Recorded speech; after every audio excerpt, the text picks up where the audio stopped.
a las consecuencias de una reforma. La mayoría de esos anuncios se convierten en anuncios mostrencos. Vimos el caso del presidente de Colombia, Iván Duque, que anunció una reforma y su partido perdió. Y desde luego cada uno de los líderes políticos dominicanos ha hecho declaraciones un poco desolidarizándose de las consecuencias posibles de esa reforma. Leonel Fernández ha dicho que la reforma solamente él la apoyaría en caso de que no perjudicara a los pobres, ¿no? Es decir, no sé, cuando se hizo la reforma que del 2013 él andaba viajando por el mundo, tuvo 500 días fuera del país, en sus gobiernos. O sea, tanto le interesaban los pobres, pero bueno, ahora le interesan, ¿no? Entonces, yo pienso que hay una circunstancia muy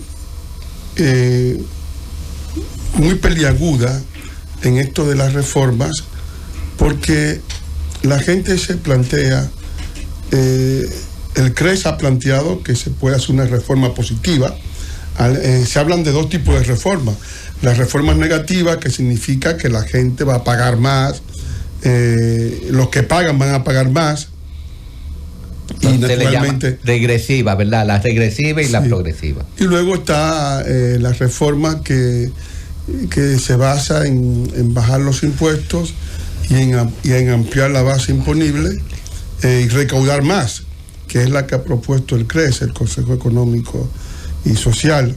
O sea, yo pienso que ese es el reto, ¿no? Es decir, el tratar de hacer tragar esa píldora, que es difícil, porque el Estado no produce dinero, el Estado extrae el dinero de la sociedad, y la canasta de dinero que se recauda de esas reformas no siempre tiene el público la sensación de que se está ejerciendo el gasto con justeza, ¿no? Hay una cantidad de instituciones, una cantidad de funcionarios con pensiones que ni siquiera en Estados Unidos, aquí hay pensiones de $1 millón de pesos, tiene decir, en algunos, los ex administradores del Banco de Reservas, que ganan más de pensión que el presidente de Estados Unidos. O sea, es decir, son situaciones de un Estado que cuesta mucho dinero en algunos puntos, que tiene muchos puntos de fuga, que no tiene una eficiencia en el gasto, y se ha propuesto hacerlo más eficiente con esto que han propuesto algunos diputados, algunos legisladores, de juntar algunos ministerios, ¿no? Es decir, lo que hablamos la semana pasada, ¿verdad? Del Ministerio de la Mujer, de todas las instituciones que se ocupan del niño, de la vejez y de la juventud, meterlo en un Ministerio de la Familia y crear unos viceministerios, hacer un gasto más efectivo y más eficiente, enfocalizado justamente en lo que es en la base de la socialización, que es la familia. Luego está la reforma salarial, que también va junto con todo esto, porque evidentemente tú recaudas y tienes también que pensar que puede sobrevenir una tentación inflacionaria, porque vas a poner impuestos, y entonces la gente va a entender que la única forma de compensar sus pérdidas es aumentando los precios, y eso también es un riesgo. Es decir, que estamos ante una situación bastante peliaguda. Sin embargo, yo pienso que la política debe hacerse con valentía. La última reforma nuestra fue la de 2013. Yo creo que ya hace más de 12 años que merecemos realmente examinar el tema de los impuestos. La sensación que tiene mucha de la gente que paga es que aquí se paga demasiado impuesto, y que esos impuestos no están revertiendo necesariamente en el uso social, porque el pueblo paga impuestos, pero luego los hospitales están ocupados por otra población que no es la nuestra. Es decir, luego no hay, las escuelas hay que a veces hacer pujas para poder entrar a ellas porque no hay cupos suficientes, y los yacimientos de empleo también se han perdido, o sea, es decir, o están desnacionalizados.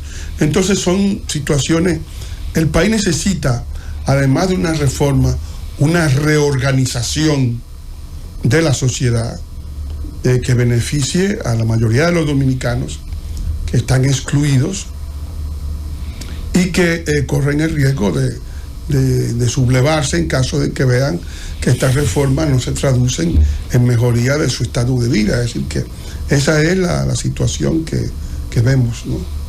Sí, gracias, Manuel. Manuel, ¿cuáles son las medidas que tú entiendes que se podrían tomar para hacer la reforma desde el punto de vista social menos traumática?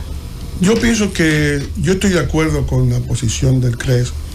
Casi nunca estoy de acuerdo, pero ahora estoy de acuerdo con ellos.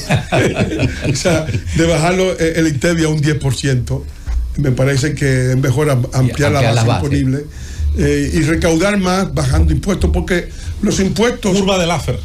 No necesariamente subirlo va a aumentar. Si tú lo subes demasiado, aumenta la evasión, porque la gente va a decir, coño, que no puedo pagar. Y desincentiva la actividad económica, lo que finalmente baja también la producción. Exacto. Entonces, el objetivo de una reforma, primero es mantener el nivel de empleo, y segundo es aumentar el nivel de ingresos del Estado, que es un Estado cada vez más precario, ¿no? Es decir, porque en muchos casos durante la presidencia del presidente Medina se tomaron bonos soberanos para pagar los gastos corrientes del presupuesto, lo cual es escandaloso, ¿no? Es decir, y sobre todo porque se crean situaciones de la estructuración del gasto. Es decir, si tú le preguntas a alguien con una visión directamente que llaman ahora progresista, ¿no?, de izquierda, va a decir, bueno, la reforma vamos a aumentar luego el bono luz, el bono gas, es decir, vamos a gastar más, o sea, vamos a aumentar la clientela que está debajo. Esa es una política, es decir, la política llamada progresista, ¿no?, que es la de transferencia del gasto que le saca a la sociedad a ese sector. O puede decir, bueno, vamos a dedicarlo a aumentar el nivel de empleo y aumentar la productividad para que más gente entre dentro del consumo, es decir, y que entre como, o sea, no como cliente, no como mendigo, no como asistido social, sino que entre directamente como una persona con pleno derecho. O sea que son las visiones las que del gasto las que finalmente deben llevarnos a un examen de lo que sería la gobernanza. Yo soy de la tesis de que el país tiene que ir hacia una recuperación del empleo que se ha perdido, de los yacimientos de empleo, porque no es posible pensar que nosotros podremos luego controlar la inseguridad que hay en los barrios, creando más bono luz, más bono gas, más transferencia, porque tú no vas a resolver el problema de los dominicanos convirtiéndolo en asistidos sociales permanentes y ampliando esa base, sino tratando de que se incorporen directamente al empleo, a los yacimientos de empleo que la economía dominicana, que es la séptima economía de América Latina, está creando. Ese es para mí lo fundamental. Gracias, Manuel. Como vemos en tu ponencia, tú hablas sobre la sincerización del gasto. Sí. Sincerización del gasto y la eliminación, readecuación de lo que se llama el Estado. Que como Exacto. Yo digo, el Estado está padeciendo de una macrocefalía ahora mismo. Sí, hay una cantidad de cosas innecesarias, de empleo innecesario, de gastos en circunstancias. Más que el Estado, la estructura del gobierno. La estructura, sí, porque ¿qué es la estructura del gobierno? El gobierno controla el Estado. Sí, Estado, por eso. El gobierno es el representante del Estado. Sí, porque yo pienso que esa estructuración del gasto es absolutamente suntuaria, que no corresponde a lo que sería el gasto de un país modesto como el nuestro. Porque el gobierno rige lo que son las instituciones del Estado. Y esas instituciones prácticamente cuando exceden a lo que es la capacidad de administración del Estado, hay problemas. Sí, pero perdóneme que me meta la cuchareta. Está relacionada a la promesa política. Claro. A la idea de que se banderea, de que se simpatiza, de que se milita por un empleo en el Estado. Ya tú estás hablando dentro del contexto del marketing político. Cuando el Edén de una parte de nuestra población es ser nombrado, bueno, pues el paraíso que estamos creando es un poquito costoso, ¿no?